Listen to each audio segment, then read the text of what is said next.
24 ঘন্টা কাটতে না কাটতেই কল্যাণ বন্দ্যোপাধ্যায়ের রেজিগনেশন অ্যাকসেপ্ট করে কাকলি ঘোষ দস্তিদারকে সংসদে তৃণমূলের তরফ থেকে চিফ হুইপ করে দেওয়া হলো। অভিষেক বন্দ্যোপাধ্যায় এবং কল্যাণ বন্দ্যোপাধ্যায়ের মধ্যেকার যে তিক্ত সম্পর্ক সেটা কারোর অজানা নয়। 2024-এর নির্বাচনেও, লোকসভা নির্বাচনেও দেখা গেছে যে কল্যাণ বন্দ্যোপাধ্যায়ের যে সংসদীয় এলাকা সেখানে অভিষেক বন্দ্যোপাধ্যায় প্রচার করতে যাননি, বাকিদের জন্য অভিষেক বন্দ্যোপাধ্যায় প্রচার করতে গেলেও কিন্তু কল্যাণ ব্যানার্জির জন্য প্রচার করতে যাননি।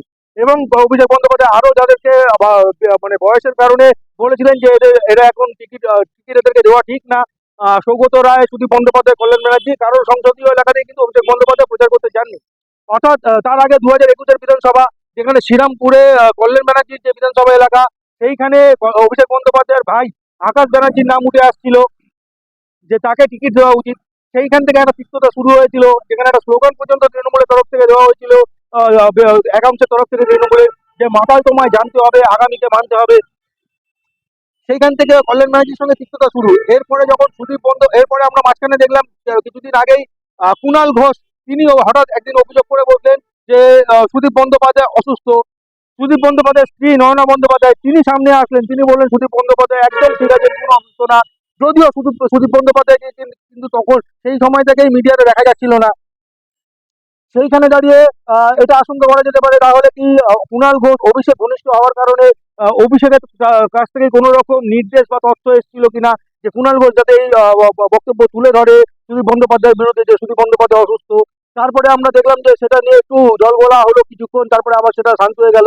আবার 21শে জুলাই কাটতে না কাটতেই দেখা গেল যে বিরোধী মানে দলনেতা, তৃণমূলের তরফ থেকে সংসদে যে দলনেতা, সেই দলনেতা সুদীপ বন্দ্যোপাধ্যায়ের জায়গায় তাকে অসুস্থতার কারণ দেখিয়ে তাকে সরিয়ে অভিষেক বন্দ্যোপাধ্যায়কে করা হলো। এখন অভিষেক বন্দ্যোপাধ্যায়ের সঙ্গে যেহেতু আদায় কাজকলায় কল্যাণ ব্যানার্জির সম্পর্ক, তাই কল্যাণ ব্যানার্জি বুঝতে পারছিলেন যে তাকে ঘাড় ধাক্কা দিয়ে যে কোনো মুহূর্তে বের করে দেওয়া হতে পারে।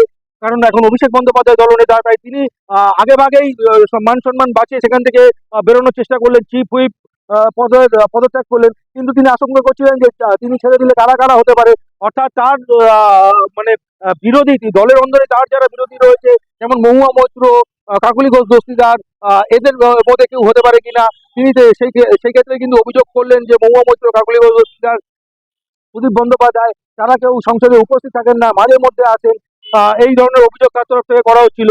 এই সব মানে জল্পনা যখন তুঙ্গে, তখনই যেটা খবর উঠে আসছে যে 24 ঘন্টাও কাটেনি কল্যাণ বন্দ্যোপাধ্যায়ের রেজিগনেশনের, মানে ফেয়ারওয়েলের সময়টুকুও দেওয়া হলো না, তার মধ্যেই কিন্তু কাকলি ঘোষ দস্তিদারকে চিফ হুইপ করে দেওয়া হলো। অর্থাৎ বোঝা যাচ্ছে যে শেষের শুরু কল্যাণ বন্দ্যোপাধ্যায়ের রাজনীতি, তৃণমূলে কল্যাণ বন্দ্যোপাধ্যায়ের যে রাজনীতি, তার শেষের শুরু যে হয়ে গেল সে কথা বলার অবকাশ থাকছে না। যদিও একবারে কল্যাণ বন্দ্যোপাধ্যায়কে তৃণমূল থেকে বের করা হবে না, কারণ এরা দলের মানে প্রথম থেকে রয়েছেন, দলের ভেতরের খবর এদের কাছে সমস্ত থাকে, প্রচুর থাকে। সুতরাং একবারে যদি এদেরকে বের করে দেওয়া হয়, একবারে যদি আক্রমণ করা হয়, আঘাত করা হয়, তাহলে এরা যে কোনো মুহূর্তে সাংঘাতিক দল বিরোধী হয়ে উঠতে পারে, দলের অন্দরের খবর সব মিডিয়ার সামনে তুলে ধরতে পারে, বিরোধীদের সামনে তুলে ধরতে পারে।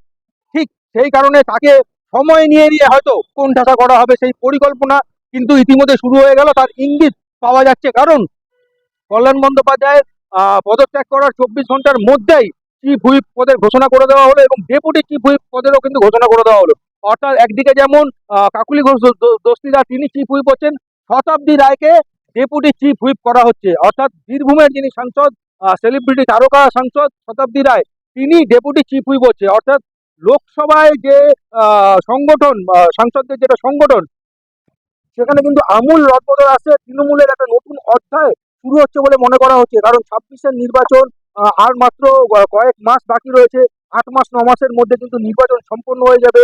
ফলাফল যে কোনো দিকে যেতে পারে, ফলাফল তৃণমূলের পক্ষে যেতে পারে, তৃণমূলের বিরুদ্ধে যেতে পারে। ফলে লোকসভার নির্বাচন বা লোকসভায় নিজেদের যে শক্তি সেটাকে কিন্তু তুলে ধরতে চাইছে, আরো শক্তিশালী করতে চাইছে। যদিও 26-এর নির্বাচনের ফলাফলের ওপর নির্ভর করবে যে তারা তাদের ভবিষ্যৎ, রাজনৈতিক ভবিষ্যৎ কতটা দৃঢ় হবে। কারণ তারা যদি নির্বাচন পশ্চিমবঙ্গে যেতে তাহলে তারা আগামীতে আরো বিভিন্ন রাজ্যে নিজেদের দলকে প্রচার করতে চাইবেন।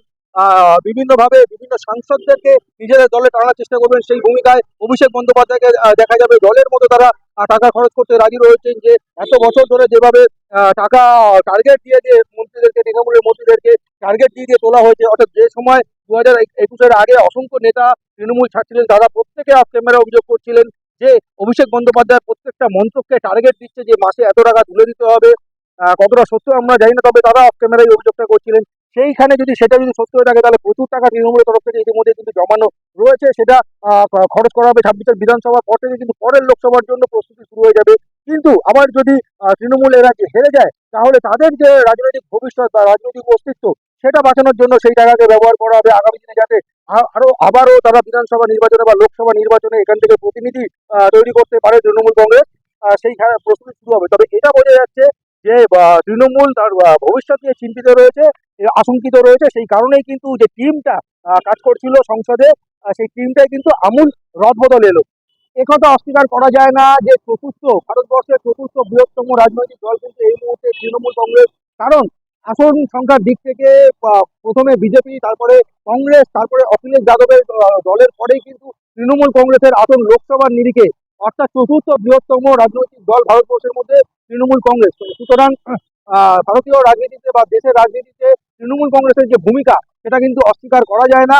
ফলে তারা যে আগামী দিনে আরো এগোতে চাইবে, নিজেদের দলকে তৃতীয় অথবা দ্বিতীয় স্থানে তুলে আনতে চাইবে, সেটা কিন্তু বলার অবকাশ থাকছে না। অর্থাৎ সেই প্রস্তুতি তারা শুরু করতে চাইছে, তার ইঙ্গিতই কিন্তু এই রদবদলের মাধ্যমে পাওয়া যাচ্ছে। অর্থাৎ আগামী দিনে মমতা বন্দ্যোপাধ্যায় বা অভিষেক বন্দ্যোপাধ্যায় অথবা তৃণমূলের যে টার্গেট থাকবে, যে লোকসভায় আসন সংখ্যা বাড়িয়ে, সেটা পশ্চিমবঙ্গ থেকে হোক বা পশ্চিমবঙ্গের বাইরে অন্য কোনো রাজ্য থেকে দলের প্রচার ঘটিয়ে বা বিভিন্ন সাংসদদেরকে কেনা বেচার মাধ্যমে দলে যদি টানা যায়, তাহলে কিন্তু সেক্ষেত্রে অখিলেশ যাদবের থেকে সংখ্যা, লোকসভা আসনের সংখ্যা বৃদ্ধি করে তৃণমূলের পক্ষে দ্বিতীয় স্থানে উঠে আসাটাও সম্ভব। এবং পরবর্তী সময়ে যদি আরো কিছুটা আসন সংখ্যা বাড়ানো যায়, বা অখিলেশ যাদব এবং রাহুল গান্ধীর তাদের আসন সংখ্যা খানিকটা লোকসভায় কমে নির্বাচনে, সেক্ষেত্রেও কিন্তু তৃণমূলের প্রবল সম্ভাবনা থাকছে যে তারা লোকসভায় দ্বিতীয় স্থানে চলে আসতে পারে, দ্বিতীয় অথবা তৃতীয় স্থানে চলে আসতে পারে।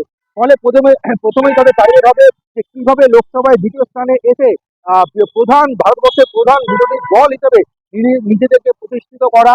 অর্থাৎ একবার প্রধান বিরোধী দল হিসেবে নিজেদেরকে যদি প্রতিষ্ঠিত করা যায়, তারপরেই কিন্তু তাদের লড়াই শুরু হবে যে গোটা দেশ জুড়ে কিভাবে তৃণমূল কংগ্রেসের প্রসার ঘটানো যায়। এবং যা মমতা বন্দ্যোপাধ্যায়ের স্বপ্ন আপনারা সবাই জানেন, যে তিনি জীবিত অবস্থায় একবার ভারতবর্ষের প্রধানমন্ত্রী হতে চান।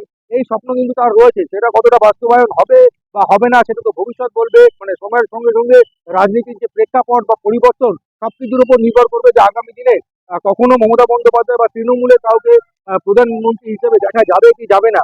কিন্তু তার যে প্রয়াস, তার যে প্রচেষ্টা, তার যে পরিকল্পনা, সেটা যে শুরু হয়ে গেছে, সেটা কিন্তু তৃণমূলের বিভিন্ন কার্যকলাপ থেকে পরিষ্কার হয়ে উঠছে। কারণ অভিষেক বন্দ্যোপাধ্যায়কে সংসদের দলনেতা করা এবং ধীরে ধীরে সেই যে গুটি সাজানো, যার প্রস্তুতি অনেক আগে থেকেই অভিষেক বন্দ্যোপাধ্যায় বা তৃণমূলের তরফ থেকে নেওয়া হয়েছিল। এই যে বিভিন্ন সিন্ডিকেটের মাধ্যমে যে প্রচুর টাকা জোগাড় করা, অর্থাৎ 2014 সালে যখন বিজেপি ক্ষমতায় আসে এবং অভিষেক বন্দ্যোপাধ্যায় তৃণমূলে আসে, সেই সময় কিন্তু অভিষেক বন্দ্যোপাধ্যায় একটা জিনিস অনুভূত করেছিলেন বা অবজার্ভ করেছিলেন, যে বিজেপি কেন্দ্রে ক্ষমতায় আসছে তাদের কত পরিমাণে খরচ হয়েছিল, সেইটা তার অনুমান ছিল। এবং আজ থেকে 10 বছর পরে, অর্থাৎ 2014 পরে, 10 বছর পরে হোক, 15 বছর পরে হোক, যদি কখনো তৃণমূল কংগ্রেস কেন্দ্রীয় নির্বাচন লড়ে লোকসভার, সেক্ষেত্রে কত খরচ হতে পারে, সেই অনুযায়ী কিন্তু তারা একটা টার্গেট ঠিক করে টাকা তুলে সিন্ডিকেট করে টাকা জমানো শুরু করে দিয়েছিল। এখন সেই পরিকল্পনা অনুযায়ী আগামী দিনে কেন্দ্রের নির্বাচনে তৃণমূল কতটা অবসর নিজেদেরকে করে, টাকা পয়সা যেগুলো জমা রয়েছে সেগুলোকে খরচ করে কতটা জমি শক্ত করতে পারে, নিজেদেরকে তৃতীয় বা দ্বিতীয় স্থানে তুলে আনতে পারে কিনা, ভারতবর্ষের প্রধান বিরোধী দল হিসেবে নিজেদেরকে প্রতিষ্ঠিত করতে পারে কিনা, তারপরে ভারতবর্ষের ক্ষমতা দখলের লড়াইতে তারা অবতার হয় কিনা, সেই দিকে আমাদের নজর থাকবে। আপনারা অবশ্যই নজর রাখুন বিতর্কিত নিউজ।